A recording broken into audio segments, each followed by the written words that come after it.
Hello guys, আশা করি তোমরা সবাই ভালো আছো। আমার জীবনে প্রথম যাচ্ছিলাম আজকে হাট করতে। আমি কিন্তু এতদিন ধরে কোনোদিন হাট করিনি। তার এই যে হাটে যেতে যেতে এই ফুচকা ফুচকির সঙ্গে দেখা হলো, এরাও বলে আমার সঙ্গে হাটে যাবে। ফাইনালি চলে আসলাম, আমাদের গ্রামেরই হাট ছিল আজকে হাটে।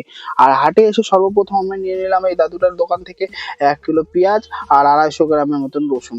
আর রসুন নেওয়ার পর দাদুকে বললাম ভালো করে রসুনগুলো প্যাক করে দাও। সে কিন্তু তারপর চলে আসলাম আমি আর এক দাদার দোকানে, আর এখানে নিয়ে নিলাম আমি টমেটো আর কাঁচা লঙ্কা। সেই জন্য দাদাকে বললাম ভালো ভালো টমেটোগুলো বেছে দিও, আর ফাইনালি কাঁচা লঙ্কাও প্যাক করে দিয়েছিল। তারপরে দেখলাম আমাদের গ্রামের এক দাদা এখানে পাপিতা নিয়ে এসেছিল, সেই জন্য বললাম ভালো ভালো পাপিতা দেখে আমাকে 2-3টা পাপিতা দাও। সে বললো দুটো হবে না, 3টা নিলে নিয়ে। সেই জন্য আমি 3টা পাপিতাও নিয়ে নিলাম, তাকে পেমেন্ট করে দিলাম। আর ফাইনালি আমার বাজার করা কিন্তু কমপ্লিট হয়ে গেল। জানি না আমার বাজার করা কেমন হয়েছে।